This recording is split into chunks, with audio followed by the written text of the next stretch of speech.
नमस्कार छात्रों, फिर से एक बार आप सभी का स्वागत है।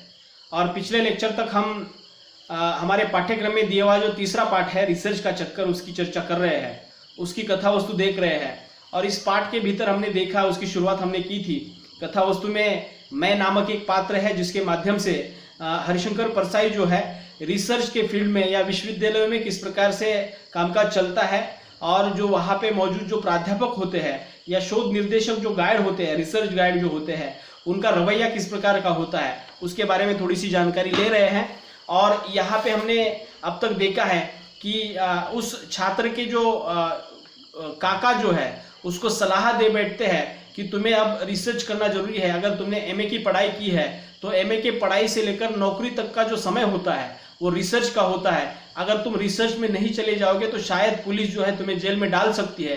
तो ये जो तर्क जो है इस छात्र को थोड़ा सा अजीब सा लगता है, लेकिन जब काका द्वारा बताई हुई बातों के आधार पर वो सोचने लगता है तो सच में उसको लगता है कि मुझे अब रिसर्च करना जरूरी है, और रिसर्च करना वो ठान लेता है। और तब जाकर वहाँ पे हम आए हैं कि वो छात्र जो है वो रिसर्च करने के लिए राजी हो जाता है, तैयार हो जाता है। अब क्या होता है देखिए। और उसने ये भी हमने देखा कि जब एमए की पढ़ाई उसने समाप्त की थी, उस दौरान जो है उसके मन में रिसर्च का चक्कर या रिसर्च के बारे में वो चाह भी रहा था कि मैं कोई रिसर्च करूं, लेकिन तत्कालीन समय के जो भी कुछ विभागाध्यक्ष थे और वो विभागाध्यक्ष जो है वो इस छात्र को जो है पसंद नहीं करते थे। इस वजह से भी वो छात्र जो है रिसर्च में नहीं जा पाया था। लेकिन अब वो जो पुराने विभागाध्यक्ष है अब रिटायर हो चुके हैं, उनकी जगह पे दूसरे वहाँ पे विभागाध्यक्ष आ गए हैं। अब इस छात्र को लगने लगा है कि मुझे अब रिसर्च करने से कोई रोक नहीं सकता। तो इसलिए उसके मन में ये इच्छा पैदा हो जाती है और वो रिसर्च को करने के लिए एक मार्गदर्शक के रूप में विश्वविद्यालय में चला जाता है। देखिए बाद में क्या होता है, और साथ ही साथ एक रिसर्च गाइड जरूरी होता है। मतलब आपको अगर रिसर्च करना है तो आपको एक मार्गदर्शक की आवश्यकता होती है। तो उस तैयारी में वो छात्र जो है अब प्रयास कर रहा है। देखिए, मैं दूसरे दिन डॉक्टर सक्सेना के बंगले पर पहुंचा। वे अपने अध्ययन कक्ष में 3-4 शोध छात्रों के साथ बैठे थे। अर्थात वो छात्र अब ठान चुका है कि मुझे अब रिसर्च करना जरूरी है, पीएचडी करनी जरूरी है। अब वो उसी कोशिश में लगा हुआ है और वो देखता है कि वो दूसरे दिन जो है डॉक्टर सक्सेना जी के घर पर बंगले पर चला जाता है और उनके अध्ययन कक्ष में 2-3 छात्र जो है वहाँ पे बैठे हुए सक्सेना जी दिखाई देते हैं। मैंने आचार्य को नमस्कार किया और अपना परिचय देने लगा। देने ही वाला था कि वे छात्र उठे और मुझे पकड़कर जबरन आचार्य के चरणों पर पटक दिया। अर्थात उन छात्रों की जो कुछ इसके पहले उन छात्रों ने जिस प्रकार से अपने आप को रिसर्च गाइड के सम्मुख प्रस्तुत किया था, लगभग उसके उल्टा जो है ये छात्र वहां पे मात्र नमस्कार करके जो है परिचय देने लगता है। लेकिन उन छात्रों को जो मालूम है वो तुरंत जो है उसको पकड़ लेते हैं और प्रणाम की बजाय, नमस्कार की बजाय जो है वो आचार्य जी के चरणों पर उस छात्र को जो है पटक देते हैं। अर्थात उसको चरण स्पर्श करके नमस्कार करने के लिए कहते हैं। एक ने उनके चरणों की धूल मेरे मस्तक पर लगा दी। अर्थात उसमें से एक जो था उसने क्या किया कि उनके चरणों की अर्थात पाँव की जो धूल है मेरे मस्तक पर लगा दी। मैंने अकपक बक्का कर कहा, अरे क्या करते हो। अर्थात ऐसा अजीब सा बर्ताव जो है उस छात्र को अब सहज नहीं लग रहा था। तब वो पूछ रहा है कि अब क्या कर रहे हो। एक छात्र ने समझाया, हम आपको नियम सिखा रहे हैं। उसमें से एक छात्र क्या बोल रहा है कि हम आपको नियम सिखा रहे हैं। अगर आप किसी शोध निर्देशक के घर पर आ जाते हो तो वहां पे किस प्रकार से प्रवेश करना जरूरी है। तो यहाँ का ये नियम है, हम आपको नियम सिखा रहे हैं। इस कमरे में आचार्य जी सिर्फ छात्रों को प्रवेश देते हैं, बगल के कमरे में वे दूसरे लोगों से मिलते हैं। अर्थात ये जो अध्ययन कक्ष है इसमें मात्र शोध छात्र ही वहां पे उपस्थित रहते हैं और आचार्य जी उन्हीं लोगों को या छात्रों को ही वहां पे प्रवेश देते हैं। बगल के कमरे में जो है आचार्य जी दूसरे लोगों को मिलते हैं। जैसे विश्वविद्यालय के अधिकारियों से, कार्यकारिणियों के सदस्यों से, नेताओं से जो अलग अलग जो कमरे बने हुए थे, उसी प्रकार इस कमरे में जो भी आता है उसे आचार्य जी को साष्टांग दंडवत प्रणाम करना पड़ता है। अर्थात अब देखिए, रिसर्च करना है, गाइड ही सब कुछ होता है, अर्थात ऐसी धारणा है। तो इसलिए वहां पे क्या हो जाता है कि ये जो शोध छात्र जो है जो अप्रत्यक्ष रूप से या अलिखित नियम जो भी कुछ गाइड के संदर्भ में जो लागू होते हैं वो वहां पे लगाने की कोशिश कर रहे हैं और वो बता रहे हैं कि इस कमरे में जो भी कुछ आता है तो सबसे पहले उसको हमारे आचार्य जी से साष्टांग दंडवत प्रणाम करना पड़ता है और उनके चरणों की रज माथे पर लगानी पड़ती है, अर्थात उनके चरणों की जो धूल है वो माथे पर लगानी पड़ती है। तुम देखते नहीं हो, भक्तों के लिए चरण रज हमेशा तैयार रखते हैं, अर्थात उनके पैरों पर जो है हमेशा वो धूल जो है लगी हुई रहती है, अर्थात उनके छात्र जब भी आ जाते हैं उनके पैरों की धूल जो है अपने माथे पर लगा देते हैं। अब ये अजीब सी बात है, लेकिन देखिए रिसर्च जैसे फील्ड में भी जब तक ये चारण की स्थिति या उस प्रकार की आप पद्धति अवलंबते नहीं है तब तक जो है आपका रिसर्च पूरा नहीं हो सकता। तो ये पुराने जो छात्र हैं उनको ये रोज का काम हो गया है, तो इसलिए वो बता रहे हैं। मैंने कहा और उस कमरे में क्या होता है, वहां क्या नियम है, अर्थात जो बगल वाला कमरा जो बता रहे थे उस कमरे में क्या होता है, वहां के नियम क्या है। छात्र बोला उस कमरे के बारे में जिज्ञासा से भी पाप लगता है। उस कमरे में गुरुदेव अपने हाथ धोकर जाते हैं, अर्थात उस कमरे के बारे में जो भी कुछ उसके मन में, किसी छात्र के मन में अगर प्रश्न उभरता है तो वो प्रश्न उभरना भी एक पाप है। और उस कमरे में जब आचार्य जी जाते हैं तो हाथ पांव धोकर वहां पे जाते हैं। मैंने आचार्य के गंदे पांव और साफ हाथों की तरफ देखा, वो छवि मेरे हृदय में हमेशा के लिए बस गई, अर्थात वो चरण रज जो है या चरण की जो धूल है उसकी ओर वो छात्र देखता है और साथ ही साथ उनके जो साफ हाथ है उसकी तरफ देखते हैं और वही छवि जो है मेरे हृदय में जो है हमेशा के लिए बस गई। मुझे अब बैठने की अनुमति मिल गई। मैंने कहा गुरुदेव मैं रिसर्च करना चाहता हूँ। अब छात्र जिस वजह से यहाँ पे आया था वो अब गुरुदेव को कह रहा है, आचार्य जी को कह रहा है कि गुरुदेव मैं अब रिसर्च करना चाहता हूँ। उन्होंने पूछा क्यों, अर्थात जो रिसर्च मार्गदर्शक है वो उसको पूछ रहे हैं क्यों करना चाहते हो। तो मैंने प्रभाव डालने के इरादे से कहा मुझ में ज्ञान की पिपासा है, अर्थात ज्ञान पाने की बहुत लालसा है, ज्ञान पाने की बहुत इच्छा है। तो ये वो थोड़ा सा अपना इंप्रेशन डालने के लिए वो कह देता है कि मुझ में ज्ञान की पिपासा है, मैं किसी विषय का गंभीर और सर्वांग अध्ययन करना चाहता हूँ। वो छात्र क्या बोल रहा है, मैं किसी विषय को लेकर जो है गंभीरता से उसका अध्ययन करना चाहता हूँ और उसका संपूर्ण ज्ञान जो है हासिल करना चाहता हूँ। आचार्य जी बोले तुम्हारी उम्र कम नहीं है पर तुममें अभी भी स्कूली बच्चों की तरह ज्ञान के प्रति उत्साह है, अर्थात तुम्हारी इतनी बड़ी उम्र हो गई है फिर भी तुम्हारे मन में जो है ज्ञान को प्राप्त करने की ललक जो है छोटे बच्चे की तरह है और मुझे वो अच्छी लग रही है और उत्साह देखकर मैं प्रसन्न हूँ। ये प्रौढ़ मानस का लक्षण नहीं है। अच्छा पहले ये बताओ तुम कौन जात हो, अर्थात कौन जात हो मतलब रिसर्च में या उस प्रकार के फील्ड में जो है यहाँ पे ये ज्यादातर मतलब चलता है, राजनीति चलती है कि जात के आधार पर उस छात्रों को किस प्रकार ट्रीटमेंट दिया जाए ये भी तय होता है। तो ये बात वहां पे हरिशंकर प्रसाई बता रहे हैं कि वो आचार्य उस छात्र को पूछ रहे तुम अच्छा ये पहले बताओ कि कौन जात हो। मैं इस सवाल से अचानक चकरा गया। अब छात्रों को ये अंदाजा नहीं था कि आचार्य जी ऐसा कुछ पूछ सकते हैं। जाति सूचक उपनाम मैंने वर्षों पहले छोड़ दिया था। मैंने जब नाम बताया, मैंने अपना परिचय दिया, तो मैंने कब से ये उपनाम जो है जातिवाचक जो उपनाम होता है वो मैंने कब का छोड़ दिया है, साल भर पहले ही। मुझे लगा कि मैंने संविधान पर जरूरत से ज्यादा विश्वास कर लिया, अर्थात संविधान को मानने वाला ये छात्र है और वो सोचता है कि मेरे नाम के आगे अगर उपनाम लगाया जाए तो लोग उस उपनाम के आधार पर मेरी जाति का पहचान कर सकते हैं। तो वो उसने जो है अपने नाम के आगे उपनाम जो है लगाना, उपनाम मतलब सरनेम, अडनाव जिसको मराठी में बोलते हैं, उसको लगाना उसने छोड़ दिया है। और वो कहता है कि मैंने ज्यादा ही भरोसा जो है संविधान पर किया है और विश्वास किया है, इस वजह से मैंने ये सब कुछ बर्ताव किया है। मेरी उलझन देखकर आचार्य ने पूछा ब्राह्मण की कायस्थ, अर्थात आचार्य अब समझ चुके हैं कि वो छात्र अपनी जाति बताने के लिए थोड़ा सा इतरा रहा है, अर्थात उसको वो सहज नहीं लग रहा है। तब आचार्य ही उसको पूछते हैं कि ब्राह्मण हो या कायस्थ हो। मैंने कहा दोनों नहीं, अर्थात वो छात्र कह रहा है कि मैं ब्राह्मण भी नहीं हूं और कायस्थ भी नहीं हूं। तो इस जवाब से अब उन्होंने क्या कहा देखिए, उन्होंने पूछा मगर तुम्हें कौन अच्छा लगता है, ब्राह्मण की कायस्थ, अर्थात फिर आगे जो है ठीक है तुम दोनों में से कोई भी नहीं हो, लेकिन तुम ये तो बताओ कि तुम्हें दोनों में से कौन अच्छा लगता है, ब्राह्मण की कायस्थ। यह ब्राह्मणों ने तो अपना गुट बना रखा है, जिनके नेता डॉक्टर शर्मा, हमने भी अपना गुट बना रखा है, कायस्थ गुट। हम उसके नेतृत्व का भार मुझ अकिंचन पर है। तुम अगर ब्राह्मण गट के प्रति निष्ठावान हो तो डॉक्टर शर्मा के पास जाओ, वे तुम्हारा प्रबंध करेंगे। अगर, अर्थात वो आचार्य जो है वो अधिक ही स्पष्ट रूप से वो बातें कह रहे हैं कि विश्वविद्यालय में आज दो प्रकार के गुट बने हुए हैं, एक ब्राह्मणों का गुट है और दूसरा जो है कायस्थों का।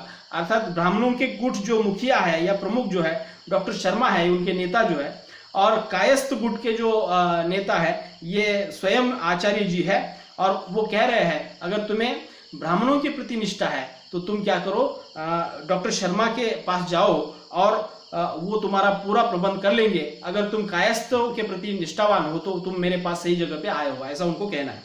मैंने पूछा गुरुदेव क्या कोई ब्राह्मण कायस्थ गुट में शामिल नहीं हो सकता? अर्थात वो छात्र गुरुदेव को ही पूछ रहा है कि क्या कोई ब्राह्मण जो है कायस्थों के गुट में शामिल नहीं हो सकता? उन्होंने कहा हो सकता है, स्वार्थ जाति और धर्म से ऊपर की निष्ठा है। अर्थात स्वार्थ जो है जाति और धर्म के ऊपर की निष्ठा है। मतलब अगर जिस आदमी के पीछे स्वार्थ लगा हुआ है, जो आदमी स्वार्थी है, वो जो है धर्म और जाति से बढ़कर आगे की सोचता है। मैंने पूछा उपकुलपति जी किस गुट की तरफ है? मैंने आचार्य जी से पूछा हमारे जो उपकुलपति है वो किस गुट से है? आचार्य ने कहा उनकी माँ कायस्थ थी और पिता ब्राह्मण थे, इसलिए वे कभी इस तरफ झुकते हैं और कभी उस तरफ, तुम अपना तय करो। अर्थात जो उपकुलपति के बारे में जब पूछ लिया गया तब आचार्य बता रहे हैं कि वो किस प्रकार के हैं और वो दोनों जो है दोनों तरफ किस प्रकार झुक जाते हैं। तब वो आचार्य आगे कहते हैं कि तुम अपनी बताओ, लोगों की छोड़ दो। मैंने कहा गुरुदेव मैं तय करके आया हूँ, मैंने अपने सारे नाते तोड़कर सिर्फ आपसे संबंध रखा है। अब मैं ये ठान कर आया हूँ, मैंने ये तय कर लिया है कि मैं रिसर्च करूंगा तो आपके पास ही करूंगा। और वो छात्र जो है वो बताता है कि मैंने सिर्फ आपके साथ संबंध रखा है। नाते सकल राम ते मनियत, एक निष्ठ भक्ति का एक सूत्र मैं जानता हूँ। अर्थात एक निष्ठ भक्ति अगर वहां पे हो जाती है तो सभी नाते रिश्ते जो है वहां पे टूट जाते हैं। तो मैंने उस उक्ति के अनुसार जो है मैंने आपको चुना है। डॉक्टर साहब प्रसन्न हुए, कहने लगे तुम्हारी निष्ठा से हम प्रसन्न हैं, हम तुम्हें डॉक्टरेट दिलवाएंगे। अर्थात वो आचार्य जी अब प्रसन्न हुए हैं। उनको जो छात्र मिलने आया था उसकी प्रतिभा देखकर, उसकी निष्ठा देखकर जो है वो आचार्य जी जो है वहां पे प्रफुल्लित हुए, प्रसन्न हुए और वो कह रहे हैं कि हम तुम्हारी निष्ठा से प्रसन्न हैं, हम तुम्हें डॉक्टरेट दिलवाएंगे। डॉक्टरेट मतलब हम तुम्हें पीएचडी करवाएंगे। तुम रिसर्च शुरू करो, पर पहले रिसर्च का अर्थ समझ लो। अर्थात मैंने तुम्हें चुन लिया है, मैं तुम्हें डॉक्टर दिलवा सकता हूं, लेकिन तुम रिसर्च शुरू करो और साथ ही साथ पहले रिसर्च शुरू करने से पहले रिसर्च का अर्थ समझ लो। तो वो रिसर्च का अर्थ बता रहे हैं। रिसर्च का अर्थ है फिर से खोजना, यानी जो पहले ही खोजा जा चुका है उसे फिर से खोजना रिसर्च कहलाता है। अर्थात जो पहले से मौजूद है, जो खोजा गया है, उसको पुनः एक बार या फिर से एक बार खोजना जो है रिसर्च कहलाता है। जो हमारे ग्रंथों में है उसे तुम्हें फिर से खोजना है। अर्थात हमारे ग्रंथों में पहले से ही जो भी कुछ लिखा गया है उसको ही पुनः एक बार उसको खोजना है। भारत के विश्वविद्यालय में तो जो प्रोफेसरान हमारे विरोधी है उनके ग्रंथों और निष्कर्षों को तुम्हें नहीं देखना है, क्योंकि तब तुम्हारा काम रिसर्च न होकर सर्च हो जाएगा। अर्थात अन्य विश्वविद्यालयों में, भारत के जितने भी विश्वविद्यालय में रिसर्च चलता है, वहाँ के रिसर्चकर्ताओं के निष्कर्षों को अगर तुम वहाँ पे लेकर लिखोगे तो वो तुम्हारा रिसर्च नहीं होगा, वो सिर्फ तुम्हारा सर्च हो जाएगा। तो इसलिए जो लिखा गया है उसको फिर से एक बार लिखने की कोशिश करनी है, वो रिसर्च है। और दूसरी बात यह है कि विश्वविद्यालय ज्ञान का विशाल कुंड है, इसमें जितना ज्ञान भर सकता है उतना भरा हुआ है, लबालब भरा हुआ है ये कुंड। हम इसमें अगर बाहर से और ज्ञान लाकर भरा जाएगा तो ये कुंड फूट जाएगा। मतलब हमारा विश्वविद्यालय जो है इसमें भरपूर मात्रा में ज्ञान मौजूद है और इसमें बाहर से कई ज्ञान लाने की जरूरत नहीं है। तुम यहीं से जो भी कुछ ज्ञान भरा पड़ा हो उसमें उसी ज्ञान से तुम अपना काम जो है चला सकते हो। अगर बाहर से नया कुछ ज्ञान लाओगे तो ये कुंड जो है फूट सकता है, अर्थात ज्ञान रूपी कुंड जो है फूट सकता है। तो तुम्हें क्या करना है, बाहर से कुछ नहीं लाना है, यहाँ की बातें जो है अपने रिसर्च में लिखनी है। तुम जानते हो घासा बांध टूटने से दिल्ली के आसपास कितना विनाश हुआ था। अर्थात एक बांध टूटा हुआ था और उसका नाम है घासा, और उस बांध को टूटने के कारण जो है दिल्ली के आसपास का बहुत सारा प्राकृतिक माहौल जो है वहाँ पे बिगड़ा था। और वो बता रहे हैं कि वो बांध टूटने से क्या हुआ था। हर अध्यापक और हर छात्र का यह कर्तव्य है कि इस कुंड में बाहर से ज्ञान जल न जाने दे, वरना बांध टूटेगा और विनाश फैलेगा। अर्थात हमारे विश्वविद्यालय के जितने भी छात्र हैं, हमारे विश्वविद्यालय के जितने भी अध्यापक हैं उन सभी का ये कर्तव्य है कि बाहर का कोई भी जल जो है या ज्ञान रूपी जल जो है उसमें न आ पाए, और वरना बांध टूट सकता है, विनाश फैल सकता है। ऐसे हर छेद पर उंगली रखे रहो जहां से ज्ञान भीतर घुस रहा हो। अर्थात वो आचार्य जी उस छात्रों को समझा रहे हैं कि तुम्हें अपने ज्ञान की, अपने प्रतिभा की वहां पे प्रस्तुति नहीं करनी है, यहाँ पर ही जो भी कुछ है उसको ही तुम्हें फिर से एक बार वहाँ पे रिसर्च के तौर पर वहाँ पे लिखना है। अपना खुद का ज्ञान उसमें भरने की कोशिश मत करो, यहाँ पे जो भी मौजूद है उसको ही लिख दो, तुम्हारा रिसर्च पूरा हो जाएगा। अर्थात तुम्हें इतना ही काम करना है कि जहाँ पर भी बाहर से ज्ञान आने की छेद दिखाई दे रहा है उसको उंगली रखते रहो, और बाहर के ज्ञान को जो है भीतर मत आने दो। मैं नतमस्तक उनके उद्देश्य सुनता रहा। उन्होंने विस्तार से मुझे अपने कर्तव्य समझाए। बीच बीच में उन छात्रों की तरफ देखकर कहते हैं, क्यों झूठ कहता हूँ। अर्थात ये जब बता रहे थे तो आचार्य जो है बीच बीच में अपने जो पुराने छात्र जो है उनको वो पूछते हैं, क्या मैं झूठ कह रहा हूँ? तो वे कोरस में बोलते हैं, नहीं, सच कहते हैं। अर्थात रिसर्च के छात्रों को जो है या रिसर्च स्टूडेंट को अपने गाइड के हाँ में हाँ मिलाने की एक पद्धति है। तो इस रूप में वो पुराने छात्र जो है उस प्रकार से अपने आचार्य के हाँ में हाँ और गलत बात का भी किस प्रकार से वो समर्थन देते हैं, इसका एक दृश्य जो है यहाँ पे सामने आ जाता है। अब आचार्य ने कहा, अब तुम थोड़ी देर बैठकर सुनो, ये छात्र क्या शोध करके लाए हैं। हाँ, तुम लोग एक एक के बाद एक अपना शोध पत्र पढ़ो। अर्थात अब आचार्य जी उस छात्रों कह रहे हैं कि तुम थोड़ा सा इधर आकर बैठो, और ये जो छात्र अपना शोध पत्र जो लेकर आए हैं, उन्होंने क्या शोध करके लाए हैं उसको थोड़ा सा तुम सुनो। और वो उन छात्रों को कहने लगे हैं कि तुम एक एक करके जो है अपना शोध पत्र पढ़ो। पहले छात्र ने पढ़ा, जिसका सार यह कि परसों डॉक्टर शर्मा कहीं कार पर घूमने गए थे, साथ में उनकी पत्नी और बच्चे थे। यहाँ से चौथे मील पर कार का पेट्रोल खत्म हो गया, तब वे सब लोग पैदल यहाँ तक आ गए। फिर रात को डॉक्टर शर्मा नौकर के साथ पेट्रोल लेकर गए, तब कार लेकर आए। डिपार्टमेंट में सब कुछ छिपकर हंस रहे थे। अर्थात जो पहला छात्र अपना जो रिसर्च जो है वहाँ पे सबके सामने प्रस्तुत कर रहा है, और उसको क्या करना चाहिए था और वो क्या कर रहा है। अर्थात उसने जो जानकारी लाई है वो अपने गाइड के कहने पर या आचार्य के कहने पर ही, उनके आदेश पर ही उसने वो जानकारी इकट्ठा की है। और विरोधी गुट के जो डॉक्टर शर्मा है उनकी किस प्रकार फजीयत वहाँ पे हुई है, और किस प्रकार पेट्रोल खत्म होने के कारण पूरा परिवार जो है घर वापस चलकर आया था। फिर देर रात नौकर को साथ लेकर जो है डॉक्टर शर्मा जो है उस गाड़ी को लेकर वापस आए थे। और इस बात को या इस प्रसंग को सुनकर जो है विभाग के सभी अध्यापक जो है, सभी कर्मचारी जो है छुप छुप कर हंस रहे थे। यह सुनकर आचार्य खूब जोर जोर से हंसने लगे। बीच में कहते, सब पैदल ही आए, ही, और ये हंसने लगे। फिर पेट्रोल लेकर गए, ही। अर्थात किस प्रकार मेरे विरोधी गुट के डॉक्टर शर्मा को फजीयत का सामना करना पड़ा, और उनके सामने ये दुविधा आकर ये आचार्य जो है बहुत प्रसन्नित हो रहे हैं। अर्थात विरोधी दल के जो भी कुछ अध्यापक है उनकी ये फजीयत देखकर जो है एक प्रकार से आचार्य थोड़ा सा खुशी महसूस कर रहे हैं। मतलब एक प्रकार से हम देख सकते हैं कि किस प्रकार विरोधी दल के या विरोधी गुट के अध्यापकों के बारे में ये लोग जो है किस प्रकार सोच रखते हैं। तो यही बात यहाँ पे सामने आ जाती है। उन्हें हंसते देखकर वे छात्र भी ठहाके लगाने लगे। अर्थात जब आचार्य हंसने लगे हैं तो छात्र भी जो है उनके पीछे ठहाके लगाकर हंसने लगे हैं। मुझे हंसी नहीं आ रही थी। एक छात्र ने कहा, आप हंसते क्यों नहीं है? अर्थात बाकी सब तो हंस रहे हैं, वो छात्र वहां पे उनको सबको देख रहा है, लेकिन उस छात्र को इस प्रसंग से कोई हंसी नहीं आ रही थी। उस आदमी की वहां पे समस्या हुई है, और उस समस्या को देखकर क्यों हंसना है? तो वो छात्र जो वहां पे शांत है, लेकिन उसमें से एक छात्र उस बैठे हुए छात्रों को कहता है, तुम हंसते क्यों नहीं है? शुरू से ही अनुशासन भंग कर रहे हो, आगे क्या होगा?